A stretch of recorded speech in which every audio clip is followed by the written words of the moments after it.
Hello, welcome to മാക്സിയോൺ.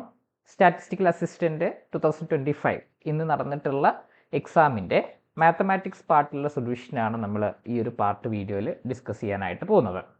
അപ്പോൾ നമുക്ക് first question നോക്കാം. ഇവിടെ നമുക്ക് ഡബിൾ ഇൻ്റഗ്രലുമായിട്ട് ബന്ധപ്പെട്ടുകൊണ്ടുള്ള ചോദ്യമാണ് തന്നിട്ടുള്ളത്.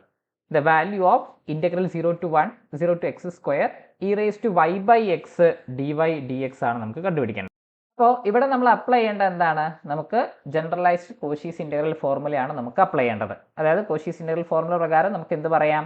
Integral over c f of z d z divided by Z minus a whole raise to n plus 1 ആണെങ്കിൽ നമുക്ക് എന്ത് വരുന്നുണ്ടാവും? 2πi into n factorial divided by അല്ലെ 2πi into f dash of z അല്ലെങ്കിൽ f n minus f n എടുക്കുക, f nth derivative. അപ്പോൾ f nth derivative of z divided by നമുക്ക് എന്ത് വരുന്നുണ്ടാവും? എൻ ഫാക്ടോറിയൽ എന്ന് നമുക്ക് വരുന്നുണ്ടാവും. ഇതാണ് നമുക്ക് ജനറലൈസ്ഡ് ആയിട്ടുള്ള നമ്മുടെ കോഷീസ് ഇൻ്റഗ്രൽ ഫോർമുല നമുക്ക് വരുന്നുണ്ടാവാം. അപ്പോൾ ഇവിടെ നമുക്ക് കണ്ടുപിടിക്കേണ്ടത് zed square minus zed plus 1 divided by Z minus 1 whole square ആണ് കണ്ടുപിടിക്കേണ്ടത്. അവിടെ z ഈക്വൽ ടു 1 നമുക്ക് എന്താണ്? അവിടെ സിംഗുലാരിറ്റി നമുക്ക് വരുന്നുണ്ട്, അത് നമുക്കറിയാം. അപ്പോൾ ഈക്വൽ ടു നമുക്ക് എന്ത് വരും? 2πi ഇൻറ്റു ഇവിടെ നമുക്ക് n പ്ലസ് 1 ആയിട്ടുള്ളത് 2 ആണ് അല്ലേ? n പ്ലസ് 1 ഈക്വൽ ടു 2 ആണ്. അപ്പോൾ അതിൽ നിന്നും n ഈക്വൽ ടു 1 എന്ന് പറയാം. So f dash of a ആയിരിക്കുക, അതായത് നമ്മുടെ singular point f dash of a divided by n factorial. N factorial എന്ന് പറഞ്ഞു കഴിഞ്ഞാൽ 1 ഫാക്ടോറിയൽ ആയിരിക്കും വരുന്നുണ്ടാവുക. അപ്പോൾ നമുക്ക് എന്ത് കാണണം? എഫ് ഓഫ് സെഡ് കാണണം, അതായത് എഫ് ഓഫ് സെഡ് കാണണം. എഫ് ഓഫ് സെഡ് എന്ന് പറഞ്ഞു കഴിഞ്ഞാൽ നമുക്ക് എങ്ങനെ പറയാം? Zed square minus zed plus 1 ആയിരിക്കും ഇവിടെ എഫ് ഓഫ് സെഡ് ആയിട്ട് വരുന്നുണ്ടാവുക. അപ്പോൾ അതിൻ്റെ ഡെറിവേറ്റീവ് ആയിട്ട് നമുക്ക് എന്ത് കിട്ടും? 2z മൈനസ് 1 എന്ന് കിട്ടുന്നുണ്ടാവും. അപ്പോൾ F dash of singular point 1 ആയതുകൊണ്ട് എഫ് ഡാഷ് ഓഫ് 1 എന്ന് പറയുന്നത് 2 മൈനസ് 1 ഈക്വൽ ടു 1 എന്ന് വരുന്നുണ്ടാവും. അതായത് ഇവിടെ നമുക്ക് കണ്ടുപിടിക്കേണ്ടത് 2πi into f dash of 1 ആണ്. അപ്പോൾ 2πi into f dash of 1 ആയതുകൊണ്ട് നമുക്ക് 2πi എന്ന് കിട്ടുന്നുണ്ടാവും. സോ ഓപ്ഷൻ എ ആണ് കറക്റ്റ് ആൻസർ ആയിട്ട് വരുന്നുണ്ടാവുക. അടുത്തൊരു ക്വസ്റ്റ്യൻ നോക്കാം. The natural domain of the function f of x equal to root of 4x minus 3 minus x square ആണ് കണ്ടുപിടിക്കേണ്ടത്. അപ്പോൾ അതിന് നമുക്ക് എങ്ങനെ എഴുതാൻ പറ്റും? നമുക്ക് ഇവിടെ സ്ക്വയർ റൂട്ട് ഫംഗ്ഷൻ ആയതുകൊണ്ട് തന്നെ 4x minus x square 3 minus x square എന്ന് പറയുന്നത് എന്തായിരിക്കണം? Greater than or equal to 0 ആയിരിക്കണം. അതായത് minus x square plus 4x minus 3 എന്തായിരിക്കണം? Greater than or equal to x square ആയിരിക്കണം. അപ്പോൾ മൈനസ് പ്ലസ് 4xനെ നമുക്ക് എങ്ങനെ എഴുതാം? നമുക്ക് എക്സ് പ്ലസ് 3x മൈനസ് 3 എന്ന് മാറ്റി എഴുതാം. അപ്പോൾ ആദ്യത്തെ രണ്ട് ടേമിൽ നമ്മൾ മൈനസ് എക്സ് പുറത്തെടുത്തു കഴിഞ്ഞാൽ എക്സ് മൈനസ് 1 വരുന്നുണ്ടാവും. അടുത്തതിൽ 3 പുറത്തെടുത്തു കഴിഞ്ഞാൽ അവിടെയും എക്സ് മൈനസ് 1 വരുന്നുണ്ടാവും. Greater than or equal to 0 എന്ന് പറയാം. അപ്പോൾ എക്സ് മൈനസ് 1 കോമൺ ആണ്. എക്സ് മൈനസ് 1 കോമൺ പുറത്തെടുത്തു കഴിഞ്ഞാൽ x minus 1 into 3 minus x എന്തായിരിക്കണം? ഗ്രേറ്റർ ദാൻ 0 ആയിരിക്കണം. അപ്പോൾ ഇത് രണ്ടും പോസിറ്റീവ് ആണ്. അപ്പോൾ രണ്ടും പോസിറ്റീവ് ആണ്. ഗ്രേറ്റർ ദാൻ 0 എന്ന് പറയുമ്പോൾ അതായത് X minus 1 into 3 minus X greater than 0 എന്ന് പറയുമ്പോൾ എക്സ് മൈനസ് 1 ഗ്രേറ്റർ ദാൻ 0 ആയിരിക്കണം. 3 മൈനസ് എക്സ് എന്തായിരിക്കണം? ഗ്രേറ്റർ ദാൻ 0 ആയിരിക്കണം. അതായത് എക്സ് ഗ്രേറ്റർ ദാൻ 1 ആയിരിക്കണം. അതേപോലെ തന്നെ ഇവിടെ നമുക്ക് എന്ത് കിട്ടും? X less than or equal to 3 ആയിരിക്കണം. അപ്പോൾ x greater than or equal to 1ഉം x less than or equal to 3 എന്ന് പറഞ്ഞു കഴിഞ്ഞാൽ നമ്മുടെ ഇന്റർവെൽ എന്തായിരിക്കും വരുന്നുണ്ടാവുക? ക്ലോസ്ഡ് ഇന്റർവെൽ 1-3 ആയിരിക്കും വരുന്നുണ്ടാവുക. സോ ഓപ്ഷൻ സി ആണ് കറക്റ്റ് ആൻസർ ആയിട്ട് വരുന്നുണ്ടാവുക. അടുത്ത question. The equation of the tangent of the curve y is equal to 2/x at the point 2,1 എന്നാണ് ചോദിച്ചിട്ടുള്ളത്. ഈ ഒരു പോയിന്റ് 2,1 നമ്മുടെ ഈ കർവിന്റെ y ഈക്വൽ ടു 2/xന്റെ കറസ്പോണ്ടിങ് ആയിട്ടുള്ള ഇക്വേഷൻ ഓഫ് ദ ടാൻജന്റ് ആണ് കണ്ടുപിടിക്കേണ്ടത്. അപ്പോൾ ഇക്വേഷൻ ഓഫ് ദ ടാൻജന്റ് എന്ന് പറഞ്ഞു കഴിഞ്ഞാൽ നമുക്ക് എന്ത് പറയാം? നമുക്കൊരു പോയിന്റും സ്ലോപ്പും അറിയാമെങ്കിൽ നമ്മുടെ ഇക്വേഷൻ ഓഫ് ദ ടാൻജന്റ് എന്ത് വരുന്നുണ്ടാവും? y minus y not equal to m into x minus x not എന്ന് നമുക്ക് പറയാനായിട്ട് പറ്റുന്നുണ്ടാവും. അപ്പോൾ ഇവിടെ നമുക്ക് പോയിന്റ് തന്നിട്ടുണ്ട്. ഇക്വേഷൻ ഓഫ് ദ ടാൻജന്റ് ആയതുകൊണ്ട് സ്ലോപ്പ് എന്ന് പറയുന്നത് എന്തായിരിക്കും? dy/dx ആയിരിക്കും നമുക്ക് സ്ലോപ്പ് ആയിട്ട് കിട്ടുന്നുണ്ടാവാം. അപ്പോൾ ആദ്യം നമുക്ക് സ്ലോപ്പ് കണ്ടുപിടിക്കാം. dy/dx അല്ലെങ്കിൽ m എന്ന് പറഞ്ഞാൽ dy/dx ആയിരിക്കും. ദാറ്റ് ഈസ് നമുക്ക് എന്ത് വരും? 2/xന്റെ ഡെറിവേറ്റീവ് എന്ന് പറയുന്നത് മൈനസ് 2/x സ്ക്വയർ. നമുക്ക് കണ്ടുപിടിക്കേണ്ടത് 2,1 എന്നുള്ള പോയിന്റിലാണ്. അപ്പോൾ അതുകൊണ്ട് തന്നെ നമുക്ക് എന്ത് വരുന്നുണ്ടാവും? 2,1 എന്ന് പറയുന്ന പോയിന്റിൽ നമ്മൾ കണ്ടുപിടിക്കുകയാണെങ്കിൽ നമുക്ക് കിട്ടുന്നത് എന്തായിരിക്കും? മൈനസ് 2/4 ആയിരിക്കും. That is minus 1/2. അപ്പോൾ സ്ലോപ്പ് നമുക്ക് കിട്ടി. ഒരു പോയിന്റ് നമുക്കറിയാം എക്സ് നോട്ട് വൈ നോട്ട് എന്ന് പറയുന്ന പോയിന്റ് 2,1 ആണെന്ന് നമുക്കറിയാം. നമ്മളിവിടെ സബ്സ്റ്റിറ്റ്യൂട്ട് ചെയ്യാം. ഇക്വേഷൻ ഓഫ് ദ ടാൻജന്റ് എന്ത് വരും? y minus 1 is equal to എന്ത് വരുന്നുണ്ടാവും? y minus 1 is equal to minus 1/2 into x minus 2 എന്നായിരിക്കും വരുന്നുണ്ടാവുക. ക്രോസ് മൾട്ടിപ്ലൈ ചെയ്ത് കഴിഞ്ഞാൽ 2y minus 2 is equal to 2 minus x എന്ന് നമുക്ക് വരുന്നുണ്ടാവും. അപ്പോൾ അതിൽ നിന്ന് നമുക്ക് എന്ത് പറയാം? എക്സ് പ്ലസ് 2y -2 ഇപ്പുറം വന്നു കഴിഞ്ഞാൽ +2 ഇപ്പുറം വന്നാൽ -2 ആയിരിക്കും, -4 = 0. അപ്പോൾ x + 2y - 4 = 0 എന്ന് പറയുന്നത് ഓപ്ഷൻ ബി ആണ് കറക്റ്റ് ആൻസർ ആയിട്ട് വരുന്നുണ്ടാവുക. അടുത്തൊരു question, the value of the integral 0 to π/2 cot x / 1 + cot x ആണ്. അപ്പം ഇതിനെ നമുക്ക് എങ്ങനെ മാറ്റി എഴുതാം? 0 to π/2 cot xനെ നമുക്ക് cos x sin x എന്ന് എഴുതാം, divided by 1 plus again cot xനെ നമുക്ക് എങ്ങനെ എഴുതാം? cos x sin x dx എന്നുള്ള രീതിയിൽ നമുക്ക് എഴുതാനായിട്ട് പറ്റുന്നുണ്ടാവും. അപ്പോൾ നമ്മുടെ ഇന്റഗ്രൽ 0 to π/2 എന്ത് വരും? നമുക്ക് ക്രോസ് മൾട്ടിപ്ലൈ ചെയ്ത് കഴിഞ്ഞാൽ cos x sin x divided by sin x plus cos x divided by sin x എന്നുള്ള രീതിയിലായിരിക്കും വരുന്നുണ്ടാവാം. അപ്പോൾ sin xകൾ ക്യാൻസൽ ഔട്ട് ചെയ്ത് കഴിഞ്ഞാൽ നമ്മുടെ ഇന്റഗ്രൽ എന്ത് വരും? 0 to π/2 cos x divided by sin x plus cos x എന്ന് നമുക്ക് പറയാം. ഇത് ഏത് ഫോമിലാണ്? നമുക്ക് integral a to b f of x divided by f of x plus f of a plus b minus x ഫോമിലാണ് നമുക്കതുള്ളത്. അപ്പോൾ അതുകൊണ്ട് തന്നെ ഈ ഒരു ഇന്റഗ്രൽ നമുക്ക് എന്ത് വരുന്നുണ്ടാവും? b - a/2 എന്ന് വരുന്നുണ്ടാവും. അതായത് ഇവിടെ നമുക്ക് b - a/2 എന്ന് പറഞ്ഞു കഴിഞ്ഞാൽ π/2 - 0 ഡിവൈഡഡ് ബൈ 2 ആയിരിക്കും. That is nothing but π/4. അപ്പോൾ ഓപ്ഷൻ സി ആണ് റൈറ്റ് ആൻസർ ആയിട്ട് കിട്ടുന്നുണ്ടാവുക. അടുത്തൊരു ക്വസ്റ്റ്യൻ നോക്കാം. The equation of the curve satisfying the differential equation dy/dx = x + 2/y ആണ് നമുക്ക് കണ്ടുപിടിക്കേണ്ടത്. അതായത് ഇതിന് പാസിംഗ് ത്രൂ 0, 2 എന്ന് പറഞ്ഞിട്ടുണ്ട്. അപ്പോൾ അതുകൊണ്ട് തന്നെ ഈ ഒരു ഡിഫറൻഷ്യൽ ഇക്വേഷൻ എന്ന് പറഞ്ഞു കഴിഞ്ഞാൽ വേരിയബിൾ സെപ്പറബിൾ ആയിട്ടുള്ള ഡിഫറൻഷ്യൽ ഇക്വേഷൻ ആണ്. dy/dx = x + 2/y എന്ന് വരും. അതായത് y dy = എന്താണ്? x + 2 dx എന്നായിരിക്കും വരുന്നുണ്ടാവുക. അപ്പോൾ ഇതിനെ നമുക്ക് രണ്ട് ഭാഗത്തും ഇൻ്റഗ്രേറ്റ് ചെയ്യാം. ഇൻ്റഗ്രേറ്റ് ചെയ്ത് കഴിഞ്ഞാൽ വൈയുടെ ഇൻ്റഗ്രൽ എന്ത് വരും? y² 2 എന്ന് വരും. എക്സിൻ്റെ integral x²2, 2യുടെ integral 2x + c എന്ന് നമുക്ക് വരുന്നുണ്ടാവും. അപ്പോൾ മൊത്തം നമ്മൾ 2 കൊണ്ട് മൾട്ടിപ്ലൈ ചെയ്ത് കഴിഞ്ഞാൽ y² = x² + 4x + 2c എന്നുള്ള രീതിയിൽ നമുക്ക് വരുന്നുണ്ടാവും. അപ്പോൾ അതിനെ നമുക്കൊരു c ആയിട്ട് നമുക്ക് കൺസിഡർ ചെയ്യാം. ഇവിടെ നമുക്ക് എന്ത് പറഞ്ഞിട്ടുണ്ട്? 0, 2 എന്ന് പറയുന്ന പോയിന്റിലൂടെ അത് പാസ് ചെയ്യുന്നുണ്ട്. അപ്പോൾ അതുകൊണ്ട് തന്നെ നമുക്ക് എക്സിന് നമുക്ക് 0യും y 2 കൊടുത്തു കഴിഞ്ഞാൽ കിട്ടുന്ന എന്തായിരിക്കും? 4 = 0 + c എന്ന് കിട്ടും. That is c = 4. അപ്പോൾ സിയുടെ വാല്യൂ നമുക്ക് 4 എന്ന് കിട്ടി. സിയുടെ വാല്യൂ 4 എന്ന് കിട്ടിക്കഴിഞ്ഞാൽ ഇവിടെ നമ്മുടെ സൊല്യൂഷൻ എന്തായിട്ട് മാറും? y² = x² + 4x + 4 എന്ന് പറയാം. ആൻഡ് ഇവിടെ നമുക്ക് എന്ത് പറയാം? x² - y² + 4x + 4 = 0 എന്ന് പറയാം. സോ ഓപ്ഷൻ ഡി ആണ് കറക്റ്റ് ആൻസർ ആയിട്ട് കിട്ടുന്നുണ്ടാവുക. അടുത്തൊരു ചോദ്യം LCM ഉം GCD ആയിട്ട് ബന്ധപ്പെട്ടുകൊണ്ട് ചോദ്യമാണ്. Sum of two positive numbers is 450 and their LCM is 972. അതായത് രണ്ട് നമ്പേഴ്സുകളുടെ സമ്മ് 450യും അവരുടെ LCM 972 ആണ്. അങ്ങനെയാണെങ്കിൽ അതിന് GCD ആണ് നമുക്ക് കണ്ടുപിടിക്കേണ്ടത്. അപ്പോൾ രണ്ട് നമ്പേഴ്സുകളുടെ പ്രൊഡക്റ്റും LCM ഉം GCDയും തമ്മിലുള്ള റിലേഷൻ നമുക്കറിയാം. a × b എന്ന് പറയുന്നത് എന്തായിരിക്കും? GCD of AB അല്ലെ, GCD of AB × LCM of AB ആണ് നമുക്ക് വരുന്നുണ്ടാവുക. അപ്പോൾ LCM of AB യും GCD of AB യും കൂടെ മൾട്ടിപ്ലൈ ചെയ്ത് കഴിഞ്ഞാൽ നമുക്ക് കിട്ടുന്നത് എന്തായിരിക്കും? a × b ആയിരിക്കും. ഇവിടെ നമുക്ക് ഇതിന് LCM 972 ഉള്ളത് കൊണ്ട് നമുക്ക് എന്ത് ചെയ്യാം? a എന്ന് പറയുന്നതിനെ നമുക്കൊരു gx എന്നും b എന്ന് പറയുന്നതിനെ ഒരു gy എന്നും നമുക്ക് റെപ്രസെന്റ് ചെയ്യാനായിട്ട് പറ്റുന്നുണ്ടാവും. അതായത് ലീസ്റ്റ് കോമൺ മൾട്ടിപ്പിൾ അതിനുണ്ട്. അപ്പോൾ അതുകൊണ്ട് തന്നെ ഒരു കോമൺ ആയിട്ടുള്ള ഒരു g നമുക്ക് കിട്ടുന്നുണ്ടാവും. അപ്പോൾ a-നെ നമുക്ക് gx എന്നും b-നെ നമുക്ക് gy എന്നും നമുക്ക് റെപ്രസെന്റ് ചെയ്യാം. അങ്ങനെയാണെങ്കിൽ a + b-നെ നമുക്ക് എന്ത് പറയാം? gx + gy എന്ന് പറയാം. അപ്പോൾ gx + gy എന്ന് പറഞ്ഞു കഴിഞ്ഞാൽ g × x + y ആണ്. g × x + y = 450 എന്ന് നമുക്ക് കിട്ടും. ഇപ്പോൾ g × x + y 450 ആണ്. അതേപോലെ തന്നെ നമുക്ക് LCM നമുക്ക് എന്ത് വരുന്നുണ്ടാവും? gxy ആയിരിക്കും LCM വരുന്നുണ്ടാവുക. അതായത് LCM = നമുക്ക് കിട്ടുക gxy ആണ് LCM കിട്ടുക. അത് നമുക്ക് 972 ആണെന്ന് നമുക്ക് പറയാം. അപ്പോൾ g എന്ന് പറയുന്നത് അപ്പോൾ എന്തായിരിക്കും? 972ൻ്റെയും 450യുടെയും കോമൺ ഫാക്ടർ ആയിരിക്കും വരുന്നുണ്ടാവുക അല്ലേ? അതായത് g എന്ന് പറയുന്നത് നമുക്ക് 450ൻ്റെയും 972ൻ്റെയും കോമൺ ഫാക്ടർ ആയിരിക്കും. അപ്പോൾ g നമുക്ക് എന്ത് കിട്ടും? GCD ഓഫ് നമുക്ക് എന്തായിരിക്കും വരുന്നുണ്ടാവുക? 450യും 972 ആയിരിക്കും നമുക്ക് വരുന്നുണ്ടാവുക അല്ലേ? ഇതാണ് നമുക്ക് കണ്ടുപിടിക്കേണ്ടത്. അപ്പോൾ ഈ GCD എന്ന് പറഞ്ഞു കഴിഞ്ഞാൽ നമുക്ക് കിട്ടുന്ന എന്തായിരിക്കും? 450ൻ്റെയും 972ൻ്റെയും കോമൺ ഗ്രേറ്റസ്റ്റ് കോമൺ ഡിവൈസർ കാണാം. അപ്പോൾ 450നെ നമുക്ക് എങ്ങനെ എഴുതാം? 450നെ നമുക്ക് 2 കൊണ്ട് ഡിവൈഡ് ചെയ്ത് കഴിഞ്ഞാൽ 225 വന്നു. പിന്നെ നമുക്ക് അതിനെ 3 കൊണ്ട് ഡിവൈഡ് ചെയ്ത് കഴിഞ്ഞാൽ നമുക്ക് എന്ത് വന്നു? 75 വന്നു. 75ന് അഗെയിൻ 3 ആണെങ്കിൽ 25 വന്നു. പിന്നെ നമുക്ക് 5 കൊണ്ട് ചെയ്യാം. അതായത് 450നെ നമുക്ക് 2 × 3² × 5 സ്ക്വയർ എന്ന് നമുക്ക് 5 ആയിരിക്കും. 5/5 5 സ്ക്വയർ എന്ന് നമുക്ക് പറയാം. ഇനി അടുത്തത് നമുക്ക് എന്താണ് 972നെയാണ് നമുക്ക് ചെയ്യേണ്ടത്. 972നെ നമ്മൾ 2 കൊണ്ട് ഡിവൈഡ് ചെയ്ത് കഴിഞ്ഞാൽ നമുക്ക് ഫാക്ടറൈസ് ചെയ്ത് കഴിഞ്ഞാൽ 486 വരും.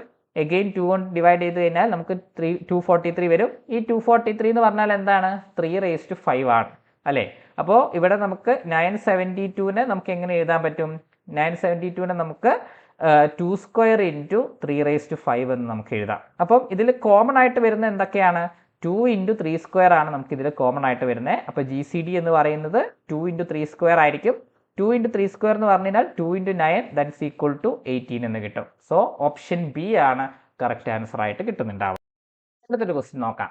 The reminder obtained on dividing 5/38/11. 5/38നെ 11 കൊണ്ട് ഡിവൈഡ് ചെയ്ത് കഴിഞ്ഞാൽ എന്തായിരിക്കും നമുക്ക് റിമൈൻഡർ കിട്ടുക എന്നാണ് കാണേണ്ടത്. അത് ആക്ച്വലി നമുക്ക് എന്താ കണ്ടുപിടിക്കേണ്ടത്? നമുക്ക് 5/38 മോഡ് 11 ആണ് നമുക്ക് കണ്ടുപിടിക്കേണ്ടത്. അതിനുവേണ്ടി നമുക്ക് ഫെർമാറ്റ്സ് ലിറ്റിൽ തിയറത്തിൻ്റെ ഒരു പാർട്ട് നമുക്ക് ചൂസ് ചെയ്യാം. അതായത് ഫെർമാറ്റ്സ് ലിറ്റിൽ തിയറം പറയുന്നത് എന്താണ്? a⁻p−1 congruent to 1 mode p ആണെന്നാണ് പറഞ്ഞിട്ടുള്ളത്. അപ്പോൾ ഇവിടെ നമുക്ക് 5 ആണ് നമ്മുടെ a ആയിട്ട് വരുന്നത്. അപ്പോൾ 5 എന്ന് പറയുന്നത് 5ഉം p എന്ന് പറയുന്ന പ്രൈം നമുക്ക് എന്താണ് 11ഉം ആണ്. അപ്പോൾ 5/11 - 1 will be congruent to 1 mod 11 എന്ന് നമുക്ക് പറയാം. അതായത് 5/10 കോൺഗ്രുവൻറ്റ് ടു 1 മോഡ് 11. അപ്പോൾ 5/10 കോൺഗ്രുവൻറ്റ് ടു 1 മോഡ് 11 ആണെന്ന് കിട്ടി. അപ്പോൾ 5/38നെ നമുക്ക് എങ്ങനെ എഴുതാം? 5/38 എന്ന് പറഞ്ഞു കഴിഞ്ഞാൽ 5/30 + 8 എന്ന് നമുക്ക് എഴുതാം. അതായത് 5/30 × 5/8 മോഡ് 11 ആണ് നമുക്ക് കണ്ടുപിടിക്കേണ്ടത്. അപ്പോൾ ആ മോഡ് 11 കണ്ടുപിടിക്കാൻ 5/30ൻ്റെത് 1 ആണെന്ന് നമുക്ക് കിട്ടിയിട്ടുണ്ട്. അപ്പോൾ ബാക്കി നമുക്ക് എന്ത് വേണം? 5/8 മോഡ് 11 ആണ് കണ്ടുപിടിക്കേണ്ടത്. അപ്പോൾ 5/8ൽ നമുക്ക് എങ്ങനെ എഴുതാം? 5² എന്ന് എഴുതാം മോഡ് 11. കാരണം 5² എന്ന് പറഞ്ഞാൽ 25 ആണ്. 25 മോഡ് 11 എന്ന് പറഞ്ഞു കഴിഞ്ഞാൽ 25നെ നമുക്ക് ഡിവൈഡ് ചെയ്യുകയാണെങ്കിൽ 11 കൊണ്ട് നമുക്ക് ഡിവൈഡ് ചെയ്ത് കഴിഞ്ഞാൽ അതിൻ്റെ റിമൈൻഡർ നമുക്ക് കിട്ടുന്ന എത്രയായിരിക്കും? 3 ആയിരിക്കും. അപ്പോൾ 5² എന്ന് പറഞ്ഞാൽ 25 മോഡ് 11 3 ആണ്. സോ 3/4 മോഡ് 11 എന്ന് നമുക്ക് പറയാം. അപ്പോൾ 3/4 മോഡ് 11 എന്ന് പറഞ്ഞു കഴിഞ്ഞാൽ നമുക്ക് കിട്ടുന്ന എന്തായിരിക്കും? 81 മോഡ് 11 ആയിരിക്കും. 81നെ നമുക്ക് മോഡ് 11 ചെയ്ത് കഴിഞ്ഞാൽ 77 നിന്നും ബാക്കി റിമൈൻഡർ ആയിട്ട് വരുന്നത് എത്രയായിരിക്കും? 4 ആയിരിക്കും വരുന്നുണ്ടാവുക. സോ ഓപ്ഷൻ ബി ആണ് കറക്റ്റ് ആൻസർ ആയിട്ട് കിട്ടുന്നത്. അടുത്ത നമുക്ക് വളരെ എളുപ്പത്തിൽ പറയാൻ പറ്റുന്ന ഒരു ചോദ്യമാണ്. G is a group such that every element is its own inverse. എല്ലാ എലമെന്റ്സുകൾക്കും, അതായത് ഗ്രൂപ്പിനകത്തുള്ള ഏതൊരു എലമെന്റ് എടുത്തു കഴിഞ്ഞാലും എയുടെ ഇൻവേഴ്സ് എ ആണ്. അത്തരത്തിലുള്ള ഗ്രൂപ്പിന് എന്ത് ഗ്രൂപ്പായിരിക്കും? ഒരു അബീലിയൻ ഗ്രൂപ്പ് ആയിരിക്കും. അപ്പോൾ എല്ലാ എലമെന്റ്സുകളും സ്വയം അതിൻ്റെ ഇൻവേഴ്സ് ആണെങ്കിൽ അല്ലെങ്കിൽ സെൽഫ് ഇൻവേഴ്സ് എലമെന്റ്സുകളാണെങ്കിൽ ആ ഗ്രൂപ്പ് ഒരു അബീലിയൻ ഗ്രൂപ്പ് ആയിരിക്കും. ഓപ്ഷൻ സി ആണ് റൈറ്റ് ആൻസർ ആയിട്ട് കിട്ടുന്നുണ്ടാവുക. ഇനി നമുക്ക് അടുത്തൊരു ചോദ്യം, number of sub groups of Z18 ആണ്. Z18ന്റെ നമ്പർ ഓഫ് സബ് ഗ്രൂപ്പ്സ് ആണ് കണ്ടുപിടിക്കേണ്ടത്. നമ്പർ ഓഫ് സബ് ഗ്രൂപ്പ്സ് എന്ന് പറഞ്ഞു കഴിഞ്ഞാൽ എന്തായിരിക്കും? നമ്പർ ഓഫ് ഡിവൈസേഴ്സ് ആയിരിക്കും. അല്ലെങ്കിൽ നമ്പർ ഓഫ് ഡിവൈസേഴ്സിനെ നമുക്ക് എങ്ങനെ പറയാം? ടോ ഓഫ് n എന്ന് നമുക്ക് പറയാനായിട്ട് പറ്റുന്നുണ്ടാവും. ഇതാണ് നമ്പർ ഓഫ് ഡിവൈസേഴ്സ്. അപ്പോൾ ടോ ഓഫ് n കണ്ടുപിടിക്കണമെങ്കിൽ നമ്മൾ എന്ത് ചെയ്യാം? 8നെ ഫാക്ടറൈസ് ചെയ്യാം. 8നെ ഫാക്ടറൈസ് ചെയ്ത് കഴിഞ്ഞാൽ നമുക്ക് വരുന്ന എന്തായിരിക്കും? 2 × 3 സ്ക്വയർ ആയിരിക്കും വരുന്നുണ്ടാവുക അല്ലേ. അതായത് ടോ ഓഫ് 18 എന്ന് പറഞ്ഞു കഴിഞ്ഞാൽ നമുക്ക് കിട്ടുന്നത് 2 × ഇപ്പോൾ 18നെ നമുക്ക് എങ്ങനെ എഴുതാം? 2 × 3 സ്ക്വയർ എന്ന് എഴുതാം. അപ്പോൾ ടോ ഓഫ് 18 എന്ന് പറയുന്നത് ഇതിൻ്റെ പവർ നോക്കുക. പവർ നോക്കിക്കഴിഞ്ഞാൽ 2ൻ്റെ പവർ 1 ആണ്. സോ 1 + 1 × 3യുടെ പവർ 2 ആണ്. സോ 2 + 1. അപ്പോൾ 1 + 1 × 2 + 1 എന്ന് പറഞ്ഞാൽ 3 × 2 നമുക്ക് എന്ത് കിട്ടുന്നുണ്ടാവും? 6 എന്ന് കിട്ടുന്നുണ്ടാവും. ഓപ്ഷൻ എ ആണ് കറക്റ്റ് ആൻസർ ആയിട്ട് കിട്ടുന്നുണ്ടാവും. അടുത്തത് നമുക്ക് സിസ്റ്റം ഓഫ് ഇക്വേഷനായിട്ട് ബന്ധപ്പെട്ടുകൊണ്ടൊരു ചോദ്യമാണ്. Find the value of lambda for which the system of homogeneous linear equation, അതായത് 3 ഇക്വേഷൻസ് തന്നിട്ടുണ്ട്, ഹാസ് നോൺ ട്രിവിയൽ സൊല്യൂഷൻ എന്നാണ് പറഞ്ഞിട്ടുള്ളത്. ഒരു ഹോമോജീനിയസ് സിസ്റ്റം ഓഫ് ഇക്വേഷൻ ആണെങ്കിൽ അതിന് 2 പോസിബിലിറ്റി ആണുള്ളത്. ഒന്ന് യുണീക്ക് സൊല്യൂഷനും അതേപോലെ തന്നെ അടുത്ത എന്താണ്? ഇൻഫൈനൈറ്റ്ലി മെനി സൊല്യൂഷൻസും. അപ്പോൾ ഈ യുണീക്ക് സൊല്യൂഷൻ എന്ന് പറഞ്ഞാൽ എന്തായിരിക്കും? ട്രിവിയൽ സൊല്യൂഷൻ ആയിരിക്കും. അപ്പോൾ ഇവിടെ നമുക്ക് ഡിറ്റർമിനന്റ് എന്തായിരിക്കും? നോട്ട് ഈക്വൽ ടു 0 ആയിരിക്കും. അപ്പോൾ നോൺ ട്രിവിയൽ സൊല്യൂഷൻ എന്ന് പറഞ്ഞു കഴിഞ്ഞാൽ ഇൻഫൈനൈറ്റ്ലി മെനി സൊല്യൂഷൻ ആണ്. അവിടെ നമുക്ക് ഡിറ്റർമിനന്റ് എന്തായിരിക്കും? 0 ആയിരിക്കും. അപ്പോൾ നമുക്ക് ഈ XYZകളുടെ കോഎഫിഷ്യൻസുകൾ ഉപയോഗിച്ചുകൊണ്ട് നമുക്ക് എന്ത് ചെയ്യാം? ഒരു മെട്രിക്സ് ഫോം ചെയ്യാം. അതിന് ഡിറ്റർമിനന്റ് കാണാം. അപ്പോൾ ഫസ്റ്റ് ഇക്വേഷന് കറസ്പോണ്ടിങ് ആയിട്ട് നമുക്ക് എന്ത് വരും? 134 വരും. സെക്കൻഡ് ഇക്വേഷന് കറസ്പോണ്ടിങ് ആയിട്ട് -1 3 ലാംഡ വരും. തേർഡ് ഇക്വേഷന് കറസ്പോണ്ടിങ് ആയിട്ട് 2 1 3 വരും. ഈ ഒരു ഡിറ്റർമിനന്റ് എന്തായിരിക്കും? നോൺ ട്രിവിയൽ സൊല്യൂഷൻ ആയതുകൊണ്ട് തന്നെ ആ ഒരു ഡിറ്റർമിനന്റ് 0 ആയിരിക്കും വരുന്നുണ്ടാവുക. സോ ആ ഡിറ്റർമിനന്റ് കാണുമ്പോൾ നമുക്ക് എന്ത് വരും? 1 × 3 - ലാംഡ -3 × -3 - 2 ലാംഡ +4 × -1 - 2 എന്നായിരിക്കും വരുന്നുണ്ടാവുക. അതായത് അവിടെ നമുക്ക് എന്ത് പറയാം? 3 - ലാംഡ +9 +6 ലാംഡ പിന്നെന്ത് വരുന്നുണ്ടാവും? -12 = 0. അപ്പോൾ 3ഉം +9ഉം -12ഉം ക്യാൻസൽ ഔട്ട് ആയി പോകും. ബാക്കി നമുക്ക് വരിക 5 ലാംഡ = 0. അതിൽ നിന്നും നമുക്ക് എന്ത് പറയാം? ലാംഡയുടെ വാല്യൂ നമുക്ക് 0 ആയിരിക്കും വരുന്നുണ്ടാവുക. സോ ഓപ്ഷൻ എ ആണ് കറക്റ്റ് ആൻസർ ആയിട്ട് കിട്ടുന്നുണ്ടാവുക. അടുത്തൊരു ക്വസ്റ്റ്യൻ നോക്കാം. തന്നിരിക്കുന്നത് R2ൽ നിന്നും R2ലേക്കുള്ള ഒരു ലീനിയർ ട്രാൻസ്ഫോർമേഷൻ ആണ്. R2ൽ നിന്നും R2ലേക്കുള്ള linear transformation T of xy is equal to 2x - 9y 3x - 5y ആണ് തന്നിട്ടുള്ളത്. അപ്പോൾ ഇതിന്റെ ഡിറ്റർമിനന്റ് കാണാമെന്ന് പറഞ്ഞു കഴിഞ്ഞാൽ ഈ ഒരു മെട്രിക്സ് ഇതിന് കറസ്പോണ്ടിങ് ആയിട്ടുള്ള മെട്രിക്സ് നമുക്ക് എടുക്കാം. ആ ലീനിയർ ട്രാൻസ്ഫോർമേഷന് കറസ്പോണ്ടിങ് ആയിട്ടുള്ള മെട്രിക്സ് നമുക്ക് 2 - 9 3 - 5 ആയിരിക്കും അതിന്റെ കോഎഫിഷ്യൻസ് ആയിട്ട് വരുന്നുണ്ടാവാം. അപ്പോൾ ഡിറ്റർമിനന്റ് ഓഫ് ടി എന്ന് പറഞ്ഞാൽ എന്ത് വരും? -10 + 27 ആയിരിക്കും. ദാറ്റ് ഈസ് ഈക്വൽ ടു -17 എന്ന് കിട്ടും. സോറി +17 എന്ന് കിട്ടും. സോ ഓപ്ഷൻ എ ആണ് കറക്റ്റ് ആൻസർ ആയിട്ട് വരുന്നുണ്ടാവാം. അടുത്ത question nullity of the linear transformation ആണ് കണ്ടുപിടിക്കേണ്ടത്. നള്ളിറ്റി കാണാൻ നമുക്ക് എന്ത് ചെയ്യാം? ഈ തന്നിരിക്കുന്ന ലീനിയർ ട്രാൻസ്ഫോർമേഷനെ നമുക്ക് മെട്രിക്സ് ആയിട്ട് എഴുതാം. 1 2 -1 0 1 1 1 1 -2 ഇതാണ് നമ്മുടെ മെട്രിക്സ് ആയിട്ട് വരുന്നുണ്ടാവുക. അപ്പോൾ ഈ ടി എന്ന് പറയുന്ന മെട്രിക്സ് നമ്മൾ എടുത്തു കഴിഞ്ഞാൽ ഈ ഒരു മെട്രിക്സിന് കറസ്പോണ്ടിങ് ആയിട്ട് ഇതിലെ 3/3 ആയതുകൊണ്ട് ഒരു സ്ക്വയർ മെട്രിക്സ് ആയതുകൊണ്ട് ഇതിനകത്തുള്ള 0 റോസുകൾ ലീനിയർ ട്രാൻസ്ഫോർമേഷൻ ചെയ്ത് കഴിഞ്ഞാൽ, അതായത് റോ ട്രാൻസ്ഫോർമേഷൻ ചെയ്ത് കഴിഞ്ഞാൽ അതിനകത്തുള്ള നമ്പർ ഓഫ് 0 റോസുകളാണ് നമുക്ക് എന്തായിട്ട് വരിക? നള്ളിറ്റി ആയിട്ട് വരുന്നുണ്ടാവുക. അപ്പോൾ ആദ്യം നമുക്ക് എന്ത് ചെയ്യാം? R3ൽ നമുക്ക് R3 - R1 ചെയ്യാം. R3ൽ നമുക്ക് R3 - R1 ചെയ്ത് കഴിഞ്ഞാൽ 1 2 -1 0 1 1 0 -1 -1 ആയിരിക്കും വരുന്നുണ്ടാവുക. അപ്പോൾ ഇനി അഗെയിൻ നമുക്ക് R3ൽ നമുക്ക് എന്ത് ചെയ്യാം? R3 + R2 ചെയ്യാം. അപ്പോൾ R3 + R2 ചെയ്ത് കഴിഞ്ഞാൽ 1 2 -1 0 1 1 0 0 0 ആയിരിക്കും വരിക. അപ്പോൾ ഇവിടെ നമ്പർ ഓഫ് റോസ് 0 റോസ് എന്ന് പറയുന്നത് 1 ആണ്. സോ നള്ളിറ്റി നമുക്ക് എന്ത് വരുന്നുണ്ടാവും? 1 എന്ന് വരുന്നുണ്ടാവും. ഓപ്ഷൻ ഡി ആണ് കറക്റ്റ് ആൻസർ ആയിട്ട് കിട്ടുന്നുണ്ടാവുക. അടുത്തൊരു ക്വസ്റ്റ്യൻ ഡിറ്റർമിനന്റുമായിട്ട് ബന്ധപ്പെട്ടുകൊണ്ടൊരു ചോദ്യമാണ്. The determinant of an orthogonal matrix is 0 അല്ലേ? ഇവിടെ ട്രൂ ആണ് ചോദിച്ചിട്ടുള്ളത്. ഇത് ഫോൾസ് ആണ്. കാരണം ഒരു ഓർത്തോഗണൽ മെട്രിക്സിന്റെ ഡിറ്റർമിനന്റ് എന്തായിരിക്കും? +or -1 ആയിരിക്കും. അപ്പോൾ ഈ ഓപ്ഷൻ ഫോൾസ് ആയിരിക്കും. ഇനി അടുത്തത് determinant of sum of 2 matrices is equal to sum of determinants of matrices എന്നാണ് പറഞ്ഞിട്ടുള്ളത്. അതായത് ഡിറ്റർമിനന്റ് ഓഫ് A + B നമുക്ക് എങ്ങനെ എഴുതാൻ പറ്റുമെന്നാണ് ചോദിച്ചിട്ടുള്ളത്. Determinant of A + determinant of B എന്ന് എഴുതാൻ പറ്റുമെന്നാണ് നോക്കേണ്ടത്. നമുക്ക് അങ്ങനെ എഴുതാൻ പറ്റില്ല. സോ ഓപ്ഷൻ ബി നമുക്ക് ഫോൾസ് ആണ്. മൂന്നാമത്തത് sum of 2 columns of a matrix is same as its third column.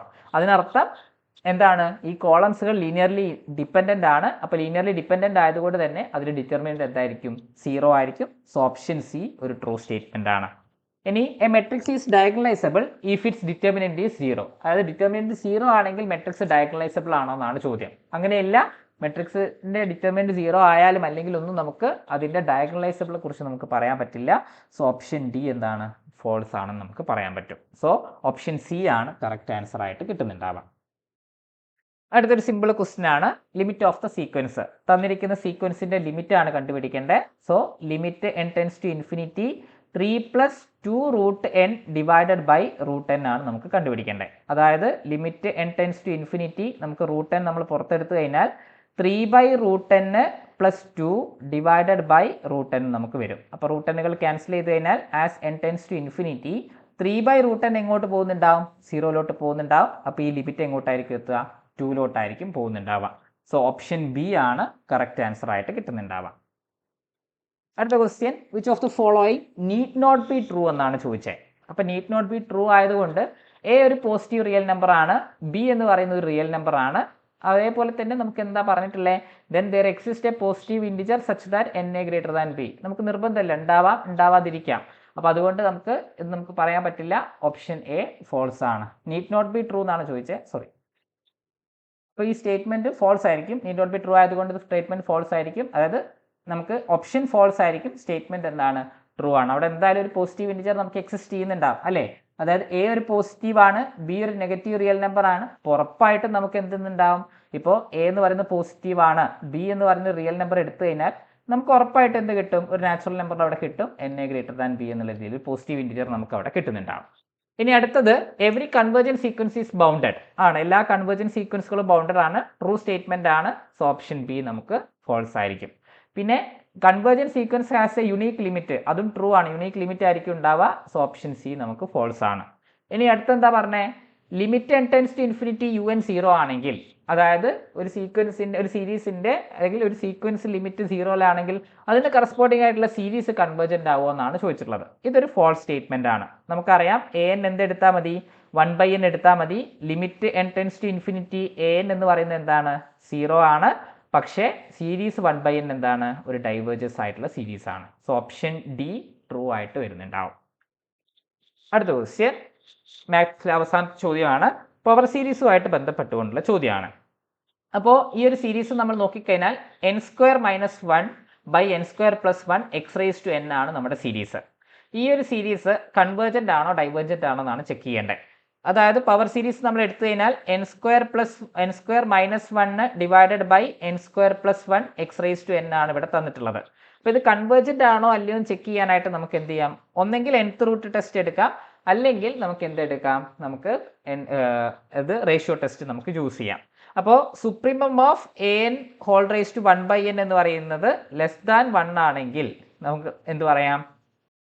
ഈ സീരീസ് കൺവേർജന്റ് ആണെന്ന് നമുക്ക് പറയാം. അല്ലെങ്കിൽ നമുക്ക് >1 ആണെങ്കിൽ ഡൈവേർജന്റ് എന്നുള്ള രീതിയിൽ നമുക്ക് പറയാനായിട്ട് പറ്റും. അപ്പോൾ ഇവിടെ നമുക്ക് എന്ത് ചെയ്യാം? മോഡുലസ് ഓഫ് an⁴1/n എന്ന് പറഞ്ഞു കഴിഞ്ഞാൽ നമുക്ക് വരുന്ന എന്താണ്? n² - 1/n² + 1 x⁻n⁴1/n ആണ്. അത് നമ്മൾ എടുത്തു കഴിഞ്ഞാൽ കിട്ടുന്ന എന്തായിരിക്കും? n² - 1/n² + 1 എങ്ങോട്ടായിരിക്കും പോവുക? 1-ലോട്ടായിരിക്കും പോകുന്നുണ്ടാവുക. സോ ഇവിടെ x⁻n⁴1/n എന്ന് പറയുന്നത് x-ഉമായിരിക്കും. അപ്പോൾ നമുക്ക് കിട്ടുന്ന എന്തായിരിക്കും? an⁴1/n എന്ന് പറയുന്നത് x എന്ന് കിട്ടുന്നുണ്ടാവും. അപ്പോൾ അതിന്റെ സുപ്രീമം എന്ന് പറഞ്ഞു കഴിഞ്ഞാൽ സുപ്രീമം ഓഫ് an⁴1/n എന്ന് പറഞ്ഞാൽ x ആണ്. ഈ x-ന്റെ വാല്യൂ <1 ആണെങ്കിൽ നമുക്ക് എന്ത് പറയാം? കൺവേർജസ് ആണെന്ന് പറയാം. സോ x <1 ആണെങ്കിൽ ഈ സീരീസ് എന്തായിരിക്കും? ഒരു കൺവേർജസ് സീരീസ് ആയിരിക്കും. സോ ഓപ്ഷൻ ഡി ആണ് കറക്റ്റ് ആൻസർ ആയിട്ട് കിട്ടുന്നുണ്ടാവുക. അപ്പോൾ ഇത്രയുമാണ് നമുക്ക് ഈ ഒരു പാർട്ട് വീഡിയോയിൽ പറയാനുള്ളത്. ഇന്ന് നടന്നിട്ടുള്ള സ്റ്റാറ്റിസ്റ്റിക്കൽ അസിസ്റ്റന്റിൽ മാത്സിൽ ചോദിച്ചിട്ടുള്ള 20 ചോദ്യങ്ങളാണ് നമ്മൾ ഈ ഒരു പാർട്ട് വീഡിയോയിൽ ഡിസ്കസ് ചെയ്തിട്ടുള്ളത്. അപ്പം നമുക്ക് വളരെ സിമ്പിൾ ആയിട്ട് നമുക്ക് മുൻവർഷത്തിൽ അപേക്ഷിക്കുന്ന സമയത്ത് ചില ക്വസ്റ്റ്യൻസ് മാത്രമേ നമുക്ക് കുറച്ച് ചെയ്യാനായിട്ടുള്ളൂ. കുറേ ക്വസ്റ്റ്യൻസ് നമുക്ക് വളരെ എളുപ്പത്തിൽ കിട്ടുന്നുണ്ട്. അപ്പം ഒരു എക്സാം നമുക്കൊരു ഈസി ടു മോഡറേറ്റ് ലെവലിലുള്ള ഒരു മാത്സിന്റെ പാർട്ടിലേക്ക് നോക്കുകയാണെങ്കിൽ ഒരു ഈസി ടു മോഡറേറ്റ് ലെവലിലുള്ള ക്വസ്റ്റ്യൻസ് ആണ് നമുക്ക് വന്നിട്ടുള്ളത്. അപ്പോൾ ഇത്രയുമാണ് നമുക്ക് ഡിസ്കസ് ചെയ്യാനുള്ളത്. Thank you.